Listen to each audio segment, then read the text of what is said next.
Bonjour à tous, ça nous fait très plaisir d'être avec vous. Je vais parler de certains constats préliminaires sur l'état de nos travaux.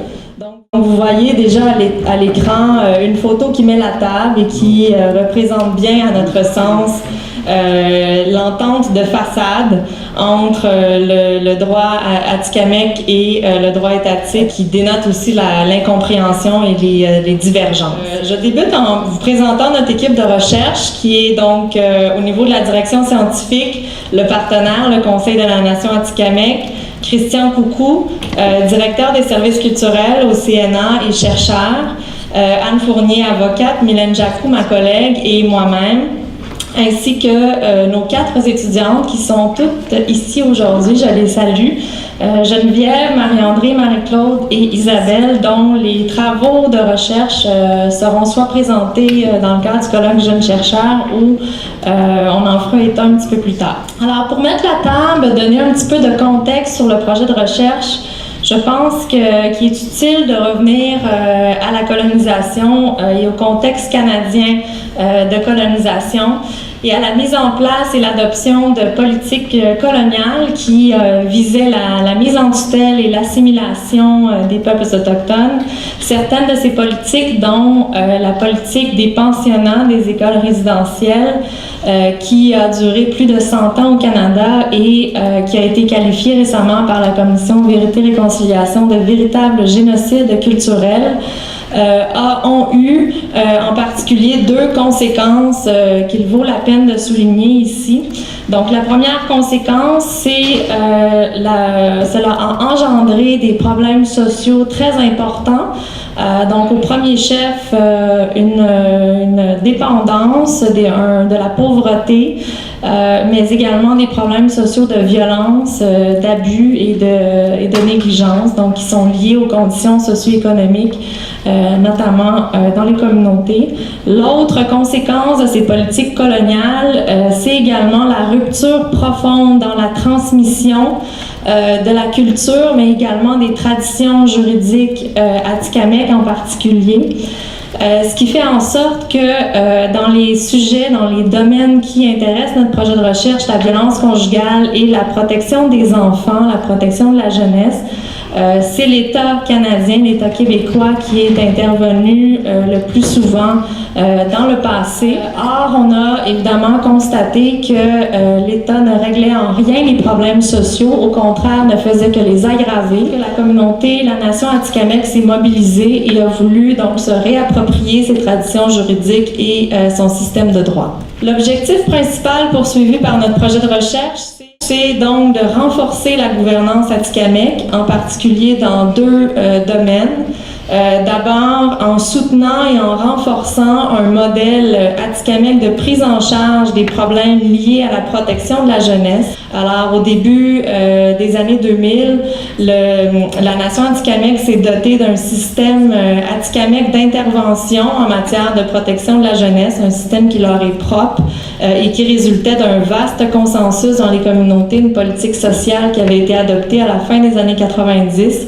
Ce modèle, donc le SIAA, qui prévaut pour 2 communautés sur 3, et le SPSAO, qui prévaut dans la communauté d'Obidjouan, donc sont des modèles de gouvernance atikamekw, et le projet de recherche visait à documenter, à soutenir et à renforcer ce modèle. Ensuite, dans un deuxième temps, développer un modèle de prise en charge des conflits liés à la violence conjugale qui, encore une fois, valorise et revitalise les traditions juridiques atikamekw, et on le verra, il y a beaucoup de liens entre le modèle atikamekw de prise en charge des problèmes liés à la protection de la jeunesse et ceux liés à la violence conjugale. Dans la conception atikamekw, il n'y a pas de distinction nette entre la violence conjugale et les problèmes familiaux de façon plus générale. Bon, les objectifs spécifiques, je vais rapidement pour me concentrer sur certains constats préliminaires. Donc, comprendre les interactions entre le système québécois et le système atikamekw, documenter et évaluer les fondements du système atikamekw de protection de la jeunesse ainsi que les expériences des gens qui ont passé à travers le système. documenter les pratiques et les expériences de prise en charge de la violence conjugale par l'État et les conséquences que cette prise en charge-là a eues dans les communautés et documenter les savoirs atikamekw sur la violence et la résolution des conflits. Notre méthodologie, donc, a consisté en 2 volets. D'abord, une analyse documentaire. Vous voyez un peu les sources qu'on a étudiées, donc les sources constitutionnelles et législatives. On a aussi recensé plus de 600, près de 700 décisions des tribunaux québécois et canadiens sur une certaine forme d'adaptation culturelle au sein du système de justice pénale pour les Autochtones. On a documenté l'état de programmes de mesures de rechange qui existent au sein du système étatique. Tout ça dans le but de voir les zones de contact, les interactions qui existaient entre les 2 systèmes, et on a fait une revue littérature. Ce dont est votre question plus précisément aujourd'hui, c'est plutôt le volet de l'analyse qualitative, soit les entretiens qu'on a effectués. Vous avez un bilan quantitatif ici au tableau, donc plus d'une 60aine d'entretiens individuels, des entretiens de groupe dans principalement 2 communautés. La 3e communauté reste à compléter. Sur le plan méthodologique, il y a peut-être 2 aspects sur lesquels je voudrais insister. Donc, d'abord, la mise sur pied d'un comité atikamekw d'orientation de la recherche. Un comité, donc, au sein duquel on discute des orientations de la recherche, on discute de la méthodologie, également où on a présenté des résultats préliminaires et obtenu une rétroaction. Outre ce comité, on a aussi mis sur pied des séances de formation et de préparation. Donc, plusieurs des participants étaient initiés à l'histoire atikamekw sous la forme d'ateliers menés par Christian Coucou et Mary Coon. Alors, au niveau de la protection de la jeunesse, il y a 3 thèmes principaux qui émergent et sur lesquels on a obtenu des données. Donc, le premier thème, c'est un peu l'idéal atikamekw de justice et de prise en charge, un peu ce qui est la conception atikamekw de la résolution des conflits. Alors, on a beaucoup donné là-dessus. Ensuite, sur les critiques par rapport au système québécois et des tensions entre cet idéal de justice et des pratiques qui sont effectivement mises en œuvre, les points à améliorer au sein du système d'intervention de l'autorité atikamekw. Alors, je vais traiter des 2 premiers points en raison du temps. Au niveau de l'idéal de justice, alors d'abord au niveau des sources, l'idéal de justice prend racine dans les traditions, dans les lois naturelles, les lois du Créateur et dans les rapports qu'entretiennent les Atikamekw avec la nature et le territoire. L'objectif principal visé par cet idéal de justice relève du mot Nero-Wisiwak, qui veut dire rétablir l'équilibre, viser l'harmonie. Les valeurs principales qui sont promues, c'est donc l'amour, le respect, le non-jugement, la compassion, la solidarité, l'humilité, la sagesse, le courage et la justice. Et les principes de résolution de conflits qui sont davantage mis de l'avant, c'est, outre la question de la responsabilité, surtout la question de la responsabilisation, donc à la fois de l'individu, mais aussi de sa famille, de la collectivité. L'écoute, la participation, la réparation, la guérison. C'est un système qui se veut fondamentalement égalitaire, donc une absence de hiérarchie dans les rapports et en ce qui concerne la protection de la jeunesse de façon plus particulière, l'importance de l'enfant au sein des communautés, donc l'enfant ce don du Créateur dont les 2 premières années de vie sont cruciales, qu'il faut donc protéger, il faut subvenir à ses besoins. Les besoins de l'enfant sont vus de façon très globale, donc il a des besoins physiques, psychologiques, spirituels, matériels évidemment, mais également des besoins liés à son appartenance à la communauté. Les acteurs les plus importants sont également mentionnés.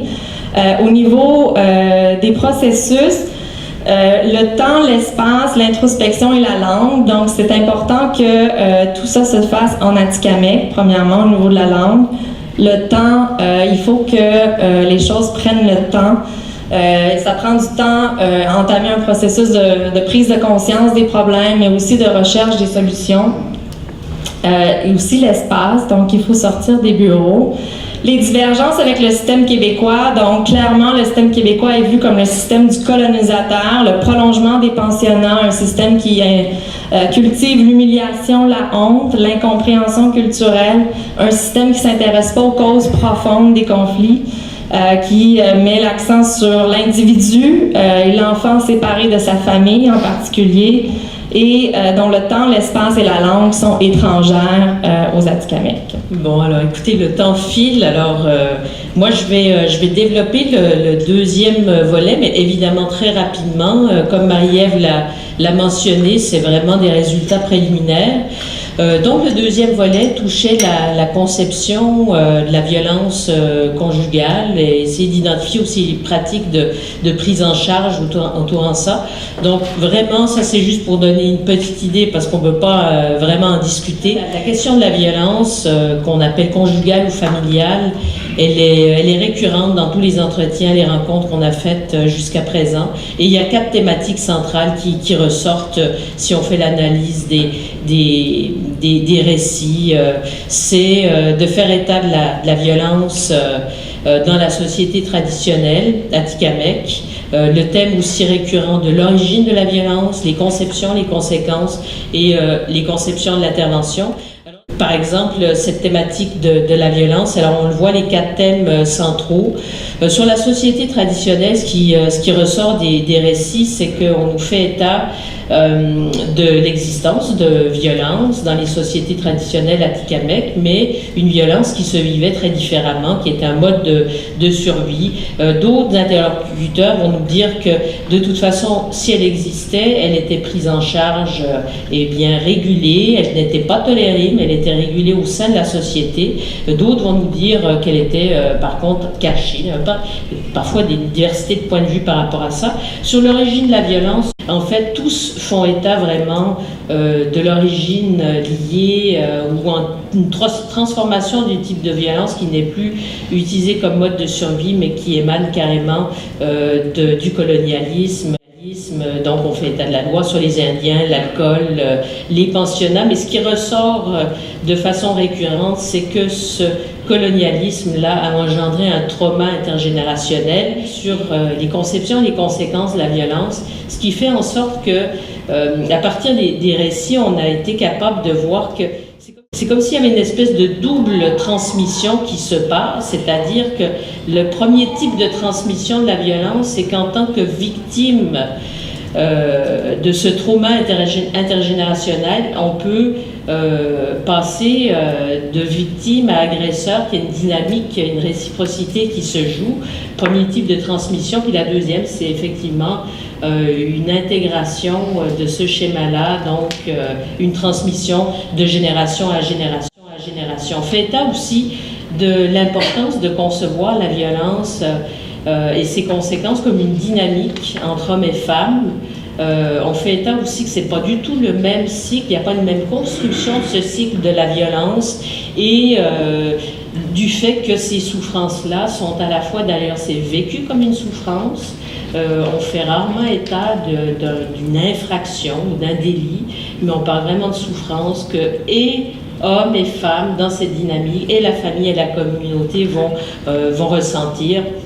Et j'en viens à la 4e thématique qui ressort beaucoup, c'est qu'une fois qu'on a fait état de ces conceptions de la violence, sur la prise en charge, en fait, il y a 3 sous-thèmes qui ressortent. C'est le fait d'identifier un certain nombre de difficultés dans la communauté, de faire état d'un certain nombre de critiques à l'égard de la prise en charge non atikamekw de ces problèmes de violence familiale, et on fait état de l'idéal. Donc, j'insisterai pas sur l'idéal parce que Marie-Ève, et là on le voit à quel point c'est très holistique. Nous, on a divisé ça, protection de la jeunesse, violence conjugale et familiale, mais ces valeurs-là sont transversales. Donc, cet idéal de réparation, de guérison sont omniprésents aussi.